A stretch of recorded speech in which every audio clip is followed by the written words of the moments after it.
Hello! Choosing a color palette for your artwork is super important, not only for adding unity to your art, but it's also an amazing tool to portray what kind of feeling or mood you'd like your drawing to have. Even if you didn't create your art to tell a story, understanding the basics of color theory can turn a simple sketch into something extraordinary.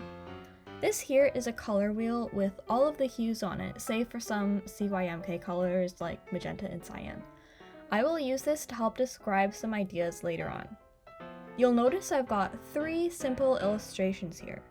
The first one I'm coloring in without using any specific coloring methods, just whatever colors I feel like. Now, there's nothing inherently wrong with this drawing, but it is a bit chaotic and doesn't exactly look how I want it to. So how can we fix it? First, what do I not like about this? I would say all the colors are overly saturated, meaning I picked from this section of my color tool here. I chose colors like this instead of like this. There's also not enough contrast between the foreground and the background because of how brightly the background pops out, so you don't really know what to focus on first. Now I will show you my technique for creating a more unified piece. What I'm sure many of you do is start with a white canvas, and there's nothing wrong with doing this. I'm sure tons of artists do. But what I like to do is decide on a base color. What kind of tone do you want your drawing to have? Do you want it to be more cool toned, warm toned, dark, bright? And do you want your background to be darker than your subject or lighter? I know some of you work traditionally, and if that's the case, not all mediums will be super easy to start with a base color because you can't really remove it. If you're working with paint, then you could do a light wash, or with colored pencils, you could maybe go over really lightly the whole thing, but I feel like this is a lot easier when you are working digitally. And there we go. The base color is not the background color. Okay, we can always change whatever the main background color is later on.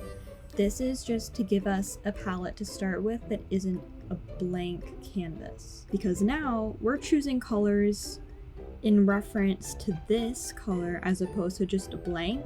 Because blank, you can put any color. Whereas here, you're gonna want to choose colors that kind of go cohesively with the base color. Now something I'm going to think about is I want the foreground, which is the thing closest, is this plant here. I want this to stand out a little bit more. So I'm going to have it a bit of a darker, brighter color than the background. So first we're going to want to choose the colors for the leaves. Now I'm not going to go to pure green like I did the first one, although there's nothing inherently wrong with doing that. I want the green to be a little bit warmer, so we're going a little bit closer to yellow. And a little bit, and I still want it to be a darker color. I don't want it to be light, but I don't want it too saturated, so I'm gonna try going in the middle here.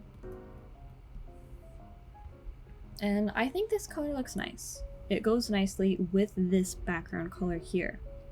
It's not too bright, and it's just like a nice dark color. And now we've got some other plants as well, and I want these colors to be analogous colors.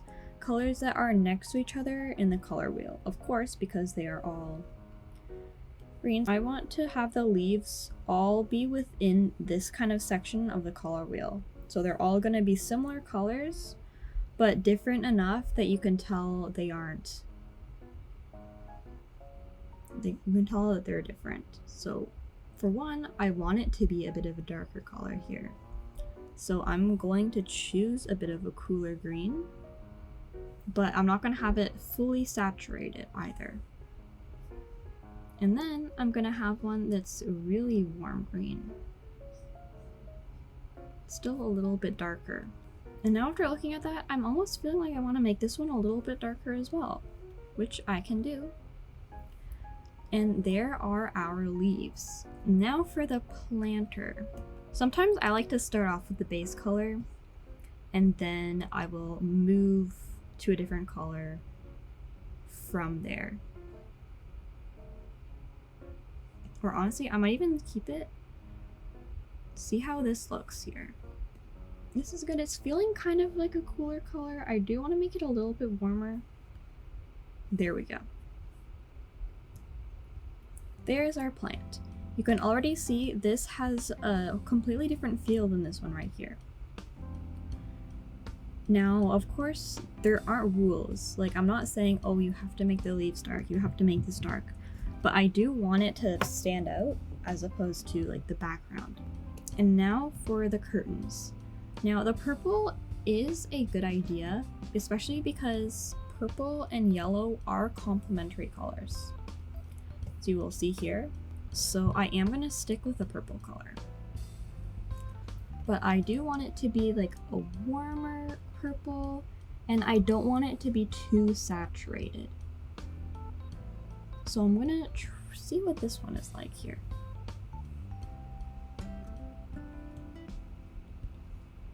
Already, this color is looking...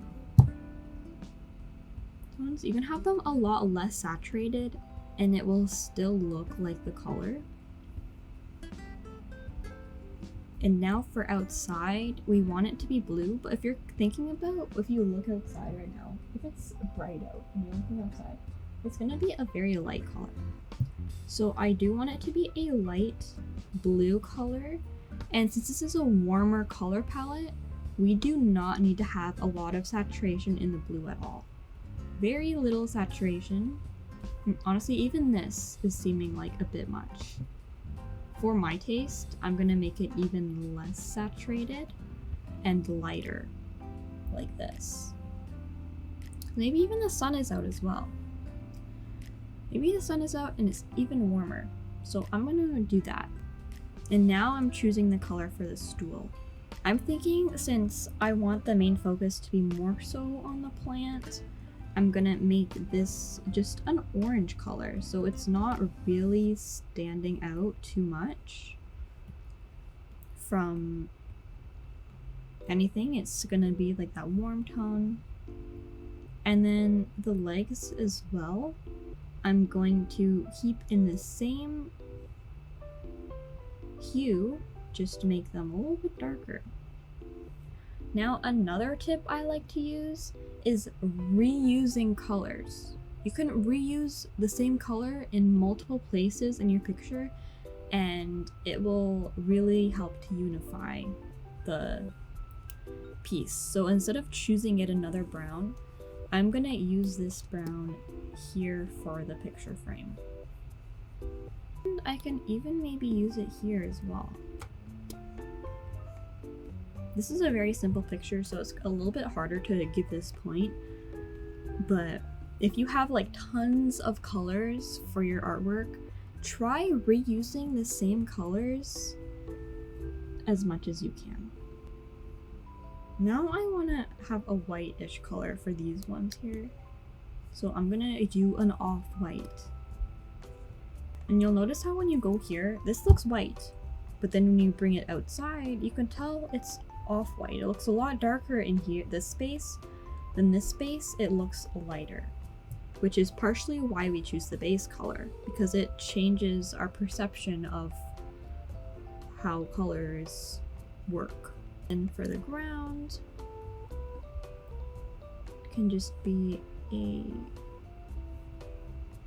darkish color like this. And now, if we want to change this color, we can change it to whatever we want. Like, let's say I wanted to make the background green. I can make it green, and it still holds the same kind of aesthetic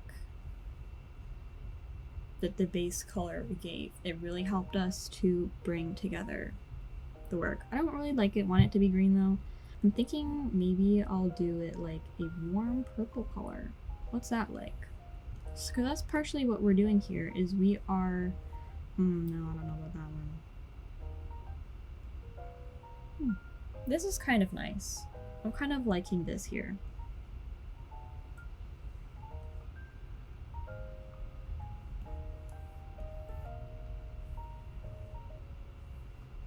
There, now see how this definitely is a lot more unified than this one right here. Now let's reflect. What did we do? We used the base color.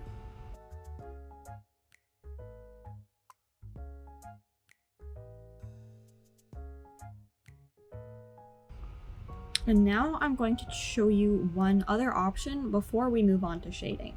Let's say we don't want it to be that warm color. Let's say we want it to be cool and dark. We're gonna want to go to a blue color and make it darker. Like so. Okay, maybe not that dark. And I'm gonna take inspiration from this one, use the same kind of colors, except we're making it darker and cooler.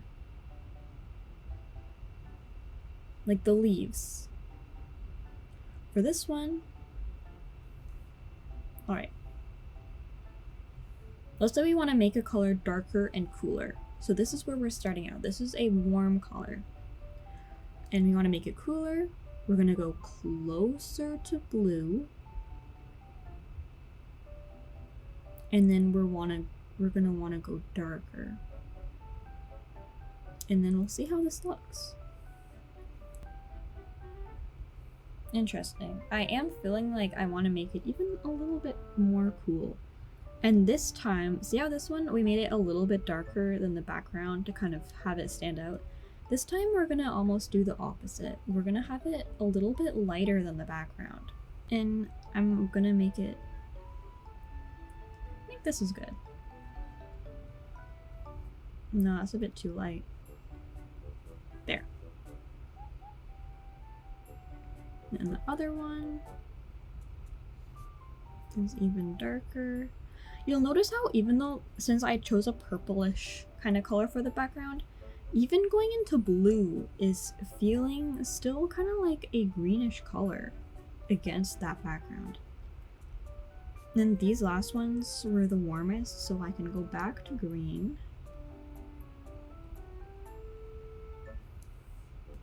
And I'm gonna go with this. Right now they almost look like they're glowing in the dark, but that's okay. Once we get into shading and highlighting, we can fix up any thing that we aren't super happy with. Now a color like this, you could, colors like orange, is red a cool color or is yellow a cool color? Especially if you look at it from the wheel perspective, you're in orange, right? So it's like, where is closer to blue? I'd say going this way is closer to blue. So I'm gonna make it red to be a little bit cooler. I'm gonna go a little bit redder, a little bit darker, a little less saturated. There we go.